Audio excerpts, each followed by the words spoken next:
আসসালামু আলাইকুম প্রিয় দর্শক, আদ্দিন হাসপাতালটা নিয়ে একটু কথা বলতে চাই। মগবাজারে আদ্দিন হাসপাতালটা অনেকে চেনেন। এটাকে মূলত গরিব মানুষ বা নিম্ন মধ্যবিত্ত অথবা মধ্যবিত্ত এই শ্রেণীর হাসপাতাল হিসেবে মোটামুটি সবাই জানেন। আমি নিজে একসময় মগবাজার এলাকায় থাকতাম। আমি আদ্দিন হাসপাতালে একাধিকবার গিয়েছি। হাসপাতালটা দেখতে গিয়েছি, নিজস্ব কৌতূহলের কারণে গিয়েছি, এবং একবার আমার একজন রুগীও এখানে ভর্তি হয়েছিল, সে কারণেও গিয়েছি। আমি যখন গিয়েছি কৌতূহল নিয়ে বিভিন্ন মানুষের খবর নিতে, তখন আমার কাছে মনে হয়েছে এটা আসলে একটা ব্যস্ত হাসপাতাল, এবং যারা এখানে চিকিৎসা নেন তাদের সঙ্গে আমি নিজে কথাও বলেছি বহুবার, এবং তারা মোটামুটি বললাম তো একটু নিম্নবিত্ত শ্রেণীর, এবং মা এবং শিশুদের জন্য এটা খুবই একটা জনপ্রিয় হাসপাতাল। যাই হোক, সেই হাসপাতালে যে ঘটনাটা যেটা ঘটেছে গত 27শে মে, আপনারা জানেন এটা অনেক আলোচনা এর মধ্যে হয়েছে। গত 27শে মে ভোরের দিকে এই আদ্দিন হাসপাতালের পোস্ট অপারেটিভ বা অবজারভেশন ওয়ার্ডে চিকিৎসাধীন 1 থেকে 3 দিন বয়সী নবজাতক 6 জন শিশু মারা গেছে, এবং এই শিশুদের শারীরিক অবস্থা ভালো ছিল। যেখানে যাদের রাখা হয়েছিল সেখানে নানা রকম জটিলতা, এসিটা কাজ করছিল না, ভেন্টিলেশন ঠিক ছিল না, এগুলোর কারণে মারা গেছে। এবং এটা নিয়ে ইনকোয়ারি কমিটি হয়েছে, অনেক কিছুই হয়েছে, এবং এটা বড় একটা, আমি মনে করি একটা অপরাধ এই হাসপাতালের জন্য। এটা নিয়ে ইনকোয়ারি কমিটির পর তারা একটা ব্যাখ্যা দেওয়ার চেষ্টা করেছে, সরকার সেই ব্যাখ্যাকে গ্রহণ করে নাই। এবং তারপর যে জিনিসটা হয়েছে সেটা হলো এটার লাইসেন্স আজকে বাতিল করা হয়েছে। স্বাস্থ্য অধিদপ্তরের ডিরেক্টর পরিচালক হাসপাতাল যিনি আছেন, তিনি এই হাসপাতালের লাইসেন্স বাতিল করে দিয়েছেন। এটা একটা বড় ঘটনা। বাংলাদেশে এই মাপের কোনো হাসপাতালের লাইসেন্স এভাবে বাতিল হওয়ার ঘটনা আমি আমার গত কয়েক বছরে আমি দেখেছি বলে মনে হয় না। এখন লাইসেন্স বাতিল হওয়ার পর কী হবে, এই প্রশ্নটা স্বাস্থ্য অধিদপ্তরের যিনি মহাপরিচালক আছেন তাকে জিজ্ঞাসা করা হয়েছিল, এবং তিনি বলেছেন, মহাপরিচালক অধ্যাপক প্রভাত চন্দ্র বিশ্বাস, তিনি বলেছেন যে লাইসেন্সবিহীন হাসপাতালে কোনো রোগীর চিকিৎসা নিতে যাওয়া উচিত নয়।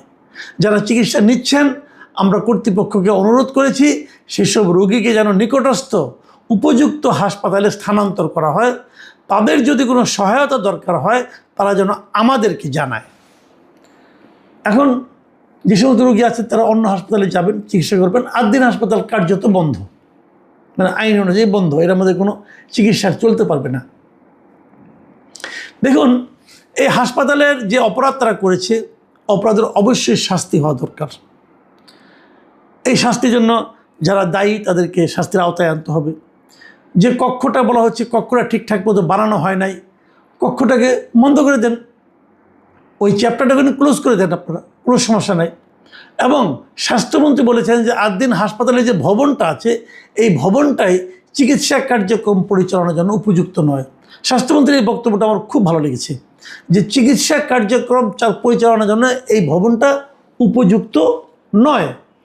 ভেরি গুড, এটা শুনে আমি খুব হ্যাপি। কিন্তু আমার প্রশ্নটা হচ্ছে অন্য জায়গায়। সে প্রশ্নটা হলো, ঢাকা শহরে কেবল নয়, সারা দেশে কয়টা হাসপাতাল ভবন চিকিৎসা কার্যক্রম পরিচালনার জন্য উপযুক্ত তা কি আপনি বলতে পারবেন?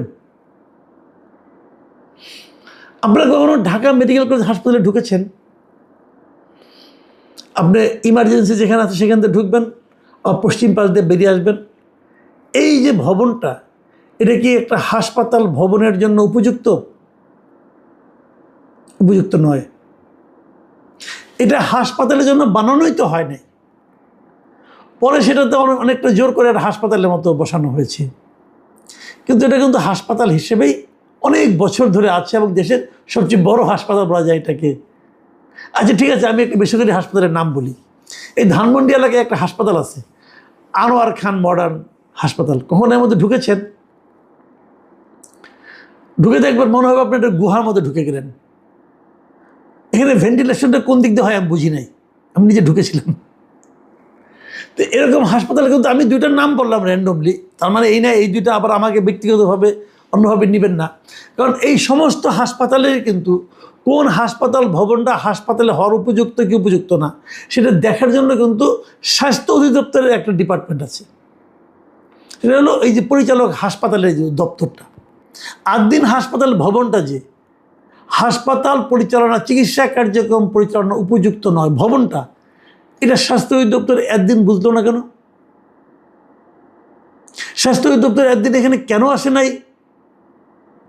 নাকি তারা যারা আসছে তারা বুঝতে পারে না, একমাত্র স্বাস্থ্যমন্ত্রী বুঝতে পারলো?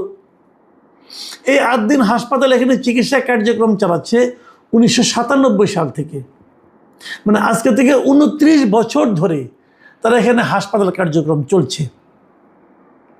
আমি অনেক বছর ধরে এখানে যাওয়া আসা করি, আমি এলাকার চিনি এবং যাওয়া আসা করেছি। এবং তখন থেকে এই হাসপাতালটা নিয়ে আমার একটাই বক্তব্য, আমি কিন্তু এই হাসপাতালটার দুটো দিক আছে। একটা হলো যদি আপনি এই হাসপাতালে ঢুকতে যান, ঢুকার রাস্তাটা খুবই অপরিকল্পিত, ঢুকার রাস্তাটা খুবই চিকন একটা রাস্তা। আমি যখন প্রথমবার গেলাম আমি যে বলেছিলাম যে এই রাস্তা দিয়ে একটা হাসপাতালের রাস্তা হয় কিভাবে, চিকন একটা রাস্তা, এবং সেই রাস্তাতে দুটো গাড়ি যাতায়াতের সময় বিরাট সমস্যা হয়। তো ওটা কোনো হাসপাতালে প্রবেশের রাস্তাই হতে পারে না, আমার এটা প্রাথমিক বিবেচনা। তো এটা কি স্বাস্থ্য অধিদপ্তরের কনসার্ন অথরিটি দেখে নাই? তারা এতদিন কেন বলে নাই যে এটা হাসপাতাল ভবন হওয়ার উপযুক্ত না? অথবা তারা এতদিন তারা এই হাসপাতাল কর্তৃপক্ষকে কেন সাজেশন দেয় নাই? তার মানে এতদিন তারা টাকা খেয়েছে, টাকা খেয়ে এটাকে ওকে করে গেছে। আমি কিন্তু নিজেও মনে করি যে আদ্দিন হাসপাতালে যে ভবন, সেই ভবনটা আসলে চিকিৎসা কার্যক্রমের উপযুক্ত নয়। কারণ হাসপাতালে অবাধ আলো বাতাস ঢোকার একটা ব্যবস্থা থাকতে হবে। এটাই যদি নিয়ম হয় তাহলে আমি নিশ্চিতভাবে বলতে পারি বাংলাদেশের যতগুলি প্রাইভেট হসপিটাল আছে তার অর্ধেকেরও বেশি আসলে হাসপাতাল ভবন হওয়ার উপযুক্ত নয়। সব বন্ধ করে দেবেন,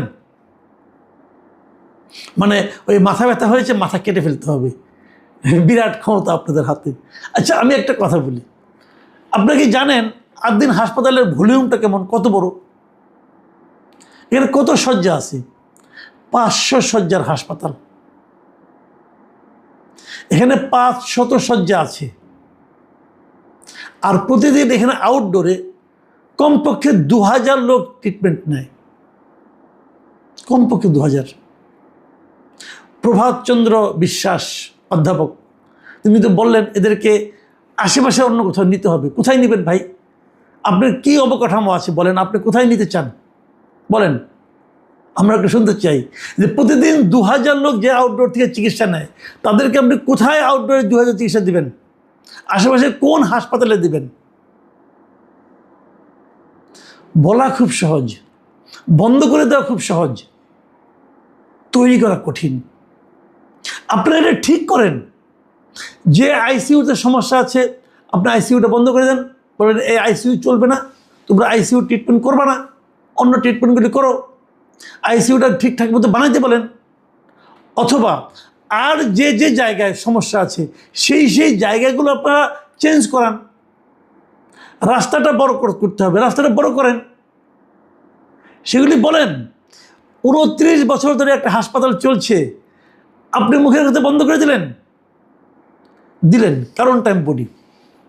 কারণ এখানে কিন্তু অনেক ব্যবসায়িক প্রতিদ্বন্দ্বী কাজ করে, আমরা কিছু কিছু জানি, সেগুলো সব তো বলা যাবে না, বললে বলবে তথ্য প্রমাণ দাও, হ্যান করো ত্যান করো, ওটা একটা ঝামেলা আছে। কিন্তু কিছু কিছু জানি। একটা কথা বলি, এখানে একটা রাজনীতিও আছে। এই হাসপাতালটা যিনি মালিক উনি জামাতে ইসলামের রাজনীতির সঙ্গে জড়িত। আমি নিজে কিন্তু জামাতে ইসলামের রাজনীতি করি না রে ভাই, আমি জামাত করি না, বিএনপি করি না, আওয়ামী লীগ করি না, কোনো পার্টি করি না, এনসিপিও করি না।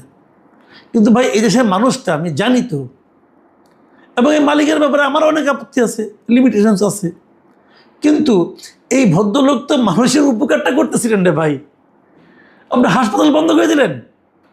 বিশাল এক বীরত্বপূর্ণ কাজ করছেন আপনারা, এরকম একটা হাসপাতাল বানান না ভালো জায়গায়, এইভাবে মানুষের চিকিৎসা দেন না, সেবাটা দেন না, কম পয়সায় চিকিৎসা হয় এখানে। আপনারা জানেন এই হাসপাতালে প্রায় 200-র বেশি 223টা শয্যা আছে, যেগুলো নাকি গরিব এবং সুবিধা বঞ্চিত মানুষের জন্য বিনামূল্যে বরাদ্দ থাকে। 500 শয্যার মধ্যে 223টা শয্যা তারা বিনামূল্যে রোগীদেরকে দেয়। বাংলাদেশের আর কোন প্রাইভেট হাসপাতাল দেয় এটা আমাকে বলেন, কোনটা দেয়? কারণ এদের নিয়ে আপনি ক্লিনিকে ঢুকাবেন, বড় বড় প্রাইভেট হাসপাতাল, এরা কি যাবে সেই যাবে নাকি স্কোয়ারে যাবে? স্কোয়ারে তো যেতেও পারবে না। আমি চাই আমাদের স্বাস্থ্য ব্যবস্থা যেন একটা নিয়ম নীতির মধ্যে আসে, একটা নিয়ম নীতি হোক এখানে। কারণ মানুষ যখন অসুস্থ হয় তখন তার মতো অসহায় আর কেউ হয় না, সে আল্লাহকে ডাকে আর ডাক্তারকে ডাকে। এই জায়গায় একটা নীতি নিয়ম এটা প্রতিষ্ঠা করা জরুরি এবং এই দায়িত্বটা সরকারকে নিতে হবে। সেই জিনিসটা আনেন। যদি মনে করেন এরা ভালোভাবে চালাতে পারছে না, ওকে, এখানে সরকার একজন প্রশাসক বসান প্রশাসক। আপনারা ওই মালিক পক্ষকে বলেন যে তোমরা এই কাজ করো, তাদেরকে সময় পেতে দেন। যতদিন পর্যন্ত ওই পরিবর্তনগুলো না হবে ততদিন পর্যন্ত সেই ডিপার্টমেন্টগুলো বন্ধ থাকবে। কিন্তু আউটডোরের প্রতিদিন 2000 লোক সেখানে যায়, তাদের জন্য আপনি কী বিকল্প ব্যবস্থা করলেন? না করে বন্ধ করে দিলেন। ভাই, সব জায়গায় রাজনীতি করেন না,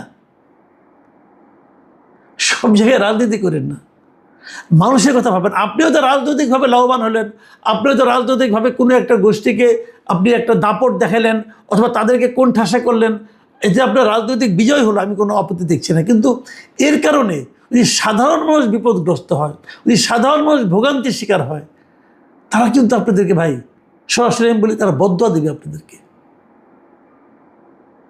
এই কাজটা করেন না।